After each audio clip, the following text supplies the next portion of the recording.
ছোট কিছুই শুনতে পাওয়া যায় না। আমাদের মক্তবে শুধু কুরআন শেখায় না, এর সাথে হাদিস ও নবীজির পুরো জীবনী ও তার বংশের পরিচয় শেখায়।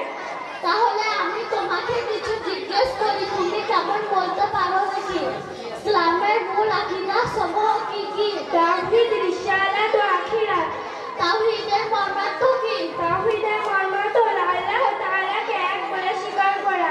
রিসালাতের মর্মার্থ কি? রিসালাতের মর্মার্থ হলো হযরত মুহাম্মদ সাল্লাল্লাহু আলাইহি সাল্লামকে আল্লাহর রাসূল বলে মেনে নেওয়া। আখিরাত কাকে বলে? মৃত্যুর পর যে জীবন শুরু হয় তাকে আখিরাত বলে। কুরআনে আল্লাহ তাআলা বলেছেন, বিসমিল্লাহির রহমানির রহিম, কাইফা তাকফুরুনা বিল্লাহি ওয়া কুনতুম আমওয়াতান ফাআহইয়াকুম সুম্মা ইউমীতুকুম সুম্মা ইউহয়ীকুম সুম্মা ইলাইহি তুরজাউন। অর্থ, হে দুনিয়ার মানুষ, তোমরা আমায় কিভাবে অস্বীকার করছো অথচ তোমরা ছিলে মৃত্যু। আমি আল্লাহ তোমাদের জীবিত করেছি, আবার মৃত্যু দেব, কবরে আবার জীবিত করব, পুনরায় তোমাদেরকে আমার কাছে ফিরে আসতে হবে। বনি ইসরাইলের সর্বশ্রেষ্ঠ নবীর নাম কি? হযরত ঈসা আলাইহিস সালাম। কোন নবী মায়ের কোলে কথা বলেছিলেন? হযরত ঈসা আলাইহিস সালাম। কোন নবী হাতে লোহা দিলে মোমের ন্যায় নরম হয়ে যেত? হযরত দাউদ আলাইহিস সালাম। হযরত দাউদ আলাইহিস সালামের পুত্রের নাম কি ছিলেন? হযরত সুলাইমান আলাইহিস সালাম। কোন সাহাবীকে ফেরেশতারা গোসল দিয়েছিলেন? হযরত হামজা রাদিয়াল্লাহু আনহু। সায়ে রাসূল কোন সাহাবীকে বলা হয়? হযরত হাসান বিন সাবিত রাদিয়াল্লাহু আনহু। রাসূল কোন সাহাবীকে উম্মতের আমানতদার বলেছিলেন? আবু উবাইদা বিন জাররাহ। মদিনায় মুসলমানদের জন্য কুয়া কে ক্রয় করেছিলেন? হযরত উসমান রাদিয়াল্লাহু আনহু। ইলমের দরজা কোন সাহাবীকে বলা হয়? হযরত আলী রাদিয়াল্লাহু আনহু। মুসলমানদের মধ্যে সর্বপ্রথম শাহাদাত কার হয়েছিল? হযরত সুমাইয়া রাদিয়াল্লাহু আনহা। সর্বপ্রথম কোন সাহাবী আযান দিয়েছিলেন? হযরত বিল্লাল রাদিয়াল্লাহু আনহু। কোন কোন মসজিদে নামাজ পড়লে বেশি সওয়াব পাওয়া যায়? মসজিদে হারাম, মসজিদে নববী, মসজিদে আকসা।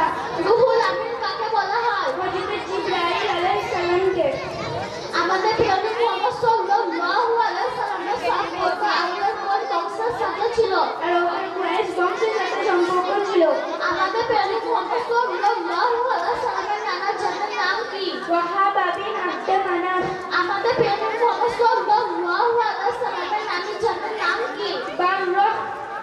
আমাদের প্রিয় নবী মুহাম্মদ সাল্লাল্লাহু আলাইহি সাল্লামের আব্বা জানের ইন্তেকাল কবে হয়েছিল? নবীজি জন্মের পূর্বে। আম্মা জানের ইন্তেকালের সময় আমাদের প্রিয় নবী মুহাম্মদ সাল্লাল্লাহু আলাইহি সাল্লামের বয়স কত ছিল? 6 বছর। আম্মা জানের ইন্তেকালের পর আমাদের প্রিয় নবী মুহাম্মদ সাল্লাল্লাহু আলাইহি সাল্লাম কার কাছে ছিলেন? দাদা আব্দুল মুত্তালিবের কাছে ছিলেন। দাদার ইন্তেকালের সময় আমাদের প্রিয় নবী মুহাম্মদ সাল্লাল্লাহু আলাইহি সাল্লামের বয়স কত ছিল? 8 বছর। দাদার ইন্তেকালের পর আমাদের প্রিয় নবী মুহাম্মদ সাল্লাল্লাহু আলাইহি সাল্লাম কার কাছে ছিলেন? চাচা আব্দুল তালিবের কাছে ছিলেন। আমাদের প্রিয় নবী মুহাম্মদ সাল্লাল্লাহু আলাইহি সাল্লামের দাদির নাম কি ছিল? আমার নামের নাম ফাতিমা ছিল। আমাদের প্রিয় নবী মুহাম্মদ সাল্লাল্লাহু আলাইহি সাল্লামের প্রথম আয়াত কোথায় অবতীর্ণ হয়েছিল? হীরা গুহায়। বাহ, খুব সুন্দর হয়েছে। তা বলো দেখি, আচ্ছা বোন, আমরা মেহমানের খাতিরে মুসলমানদের দোকান বন্ধ থাকায় বেধর্মের দোকান থেকে পোল্ট্রির গোশত নিই, তা কি খাওয়া যাবে? এর সম্বন্ধে আল্লাহ তাআলা কি বলেছেন? এর সম্বন্ধে আল্লাহ তাআলা বলেছেন, বিসমিল্লাহির রহমানির রহিম, ইন্নামা হাররামা আলাইকুমুল মাইতাতা ওয়াদ দামা ওয়া লাহমাল খিনজিরি ওয়া মা উহিল্লা বিহি লিগাইরিল্লাহ।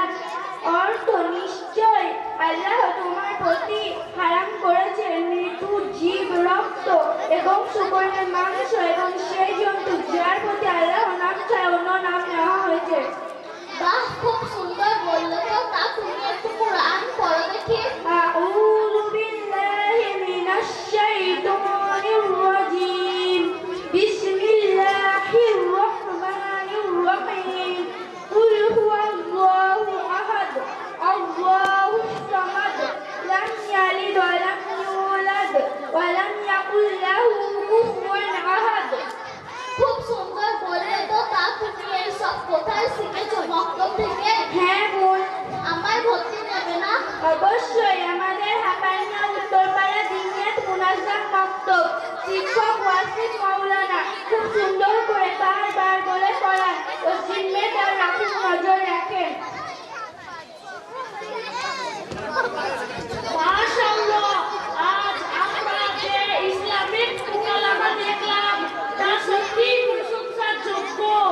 নবীজি সাল্লাল্লাহু আলাইহি সাল্লামের বংশ পরিচয়, ইতিহাস ও মাহাত্ম্য সুন্দরভাবে তুলে ধরা হয়েছে। শিক্ষার্থীদের অভিনয়, ভাষা ব্যবহার এবং ভাব প্রকাশ খুবই হৃদয়স্পর্শী ছিল। প্রতিটি দৃশ্যে আমরা নবীজি সাল্লাল্লাহু আলাইহি সাল্লাম বংশ পরিচয় এবং ইসলামী চেতনার গুরুত্ব অনুভব করতে পেরেছি।